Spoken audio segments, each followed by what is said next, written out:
నమస్తే అండి. ఎలా ఉన్నారు అందరూ? బాగున్నారా? ఈ రోజున మనం తెలుసుకోబోయే విషయం ఏంటంటే, చెడు సమయం వచ్చే ముందు మనకి ఇండికేటర్స్ ఉంటాయా అని కొంతమంది అడిగారు. ఇక్కడ చెప్పే విషయాలని నా సొంతంగా చెప్పేవి కాదండి.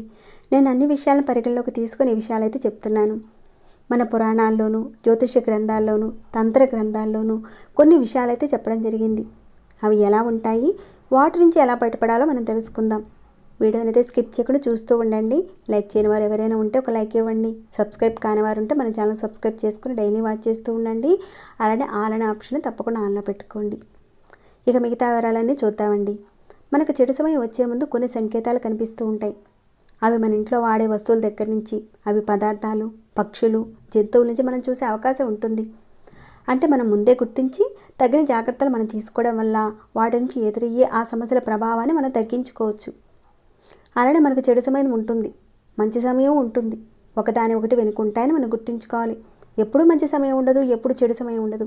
మనకు మంచి చెడు సమయాలు నడిచేటప్పుడు గుర్తుంచుకోవాల్సింది ఏంటంటే, మనం ఎప్పుడూ కూడా భగవంతుడి నామాన్ని మనం మర్చిపోకూడదు. ప్రతిరోజు భగవంతుడి నామస్మరణాన్ని మనం గుర్తుంచుకొని ప్రతిరోజు జపం చేస్తూ ఉండాలి. భగవంతుడి నామస్మరణం చేస్తున్న వారికి సమయాలు అనేటివి వారి మీద పనిచేయవండి. ఇది ఒకటి గుర్తుపెట్టుకోండి. ఇంకా చాలామంది చెడు సమయం ఉన్నప్పుడు దేవుడిని నిందిస్తూ ఉంటారు.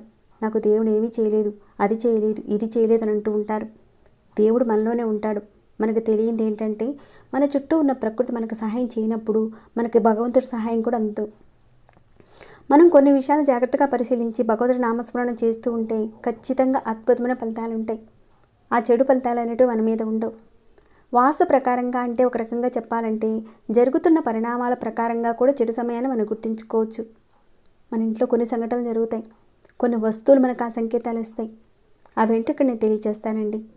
వాస్తు ప్రకారంగా చూసుకుంటే మన ఇంట్లో ఉన్న తులసి మొక్క ఎప్పుడైనా సరేనండి, అది నిద్రపోతూ ఉందనుకోండి, అంటే మీరు తులసి చెట్టు పెట్టారు కానీ సడన్గా కొన్ని రోజులకి, అంటే అది మీరు నీళ్లు పోయకపోవచ్చు, లేదంటే జనకోశం వల్ల, నెగిటివ్ శక్తుల వల్ల కూడా కొన్ని సమస్యల వల్ల కానివ్వండి, తులసి మొక్క అనేది నిద్రపోతూ ఉంటుంది.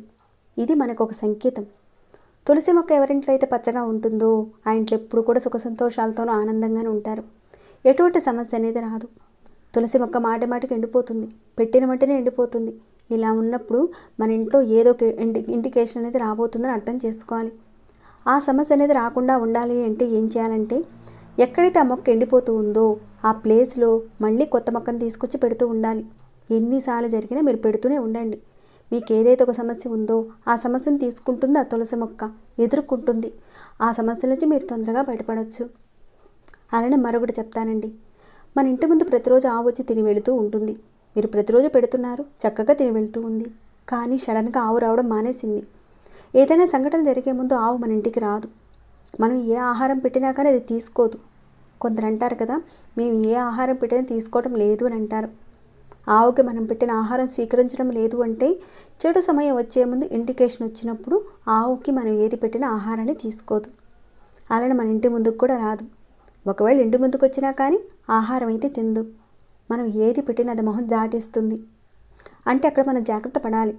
ఇలాంటి సమయంలో మీరు ఏం చేస్తారంటే, గోవుకి ఒకసారి ప్రదక్షిణ చేసుకొని, ఆవు వెనుక భాగంలో మీరు ఒకసారి నమస్కారం చేసుకొని, ఏదైతే మీకు ఆ దోషం ఉందో ఆ దోషం తగ్గిపోవాలని కోరుకోండి.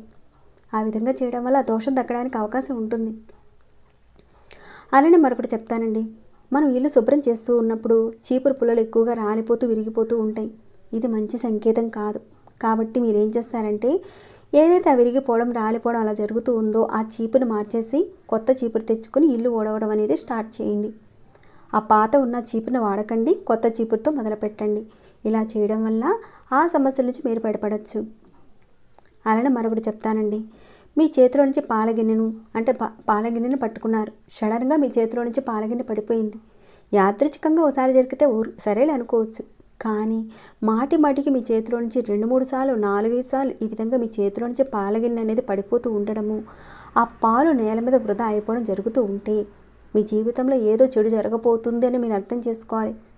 మరి ఆ ఇండికేషన్ నుంచి ఎలా తప్పించుకోవాలంటే, ఎప్పుడైతే ఆ పాలగిన్నె పడిపోయిందో అప్పుడు ఆ పాలనంతా కూడా పూర్తిగా తుడిచేసి, ఆ నేల మీద పడిన ఆ పాలను తుడిచి, అక్కడ ఆ ప్లేస్లో కొన్ని నీళ్ళల్లో పసుపు కల్లుపు వేసి ఆ నీటితో ఆ ప్రదేశాన్ని తుడవండి. తుడిచిన తర్వాత మీ ఇష్టదైవాన్ని కానీ, మీ కులదైవాన్ని కానీ, నేను ఏదైనా తప్పు చేస్తుంటే క్షమించు తల్లి అని చెప్పి అక్కడే కోరుకోండి. ఏదైతే ఆ దోషం ఉందో ఆ దోషం తొలగిపోతుంది, అడ్డుకట పడుతుందన్నమాట.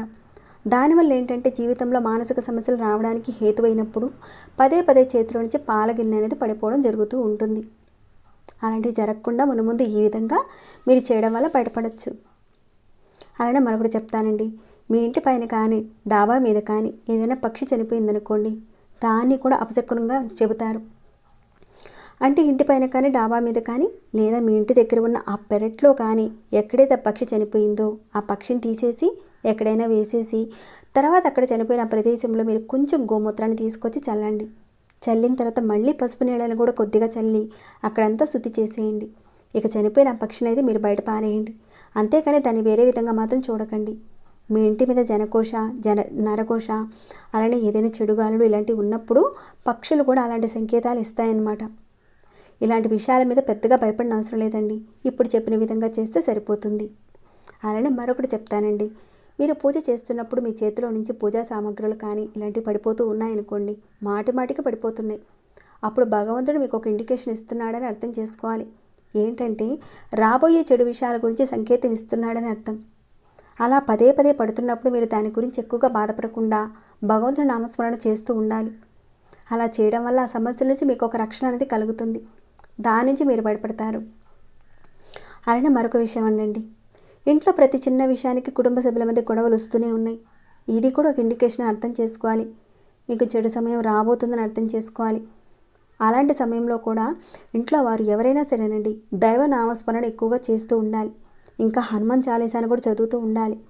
ఇలాంటివి చేయడం వల్ల ఆ గొడవల సమస్యల నుంచి మీరు చాలా తొందరగా బయటపడతారు. ఇక మరొకటి చెప్తానండి. ఆడవారి చేతిలో కుంకుమ కానీ కుంకుమ భరిణ కానీ మాటికి కింద పడిపోతూ ఉండడము ఇలాంటివి జరిగినా కానీ చెడు సంకేతం అని కూడా చెప్తారు. అంటే మీ భర్త చేస్తున్న వృత్తి వ్యాపారాల్లో సమస్యలు వస్తాయని అర్థం. ఎప్పుడైనా సరేనండి కుంకుమ భరిణని చేత్తో కాస్త జాగ్రత్తగా పట్టుకోండి. అలానే చేతిలో నుంచి అద్దం కూడా పొరపాటున జారిపోతూ ఉంది, పగిలిపోతూ ఉంది. ఒకసారి జరిగింది. ఈ విధంగా జరుగుతూ ఉంటే అనారోగ్య సమస్యలు రాబోతున్నాయని అర్థం చేసుకోవాలి. ఆ విధంగా కుంకుమ కానీ అద్దం కానీ పడిపోయినప్పుడు అక్కడ కాస్త మీరు శుభ్రం చేసేసి తొక్కకుండా మొత్తం వాటన్నిటిని కూడా తీసేసి ఆ ప్రదేశంలో కాస్త పసుపు, ఉప్పు, కళ్ళుప్పు వేసి శుద్ధి చేయండి. ఇక ఆ పడిపోయిన కుంకాన్ని మాత్రం పొరపాటును కూడా మీరు తొక్కకండి. కొంచెం జాగ్రత్తగా చూసుకుని మొత్తం కూడా వాటిని తీసేయండి. అలాంటి సంఘటనలు జరిగినప్పుడు ఈ విధంగా చేయడం వల్ల ఆ సమస్యల నుంచి మీరు బయటపడే అవకాశం ఉంటుంది. ఇప్పుడు చెప్పే సంకేతాలు మీకు జరుగుతూ ఉంటే ఖచ్చితంగా కామెంట్ ఇవ్వండి. వీటన్నిటికీ ఉపశమనం ఏంటి అంటే ప్రతినిత్యం మీ ఇష్టదైవాన్ని, మీ కులదైవాన్ని ఎవరైతే ఆ భగవంతుడి నామాన్ని స్మరిస్తూ ఉంటారో వాటి నుంచి బయటపడే మార్గం ఉంటుంది. అది ఎంత పెద్ద సమస్య నుంచి అయినా సరే మీరు ఖచ్చితంగా బయటపడతారు. అది చేతిలో నుంచి ఎలా పడిపోయింది, ఆ విధంగా జరిగిందని భయపడిన అవసరం లేదండి. భగవంతుడి నామాన్ని మనం వేడకుండా ప్రతిరోజు పూజ చేసుకుంటూ ఉంటే అలాంటి సంఘటనలు మన దరిదాపుల్లో రాకుండా మనం బయటపడవచ్చు. ఇప్పుడు ఏవైతే సంఘటనల గురించి చెప్పానో ఎవరికైతే ఉన్నాయో తప్పకుండా ఇప్పుడు చెప్పుకునే విధంగా చేయండి. మంచి శుభ ఫలితాలను పొందుతారు. ఇక ఈ వీడియోని అయితే ఇంతటితో ముగిస్తున్నాను. ఇంకేమైనా డౌట్స్ ఉంటే అడగండి, తప్పకుండా రిప్లై ఇస్తాను. అలానే ఎలా అనిపించిందన్న మాట కూడా కింద కామెంట్ రూపంలో తెలియజేయండి. ఇంకా లైక్ చేయని వారు ఉంటే ఒక లైక్ ఇవ్వండి. ఇక మరొక భక్తి వీడియోలో మళ్ళీ మిమ్మల్ని కలుసుకుంటాను. ధన్యవాదములు.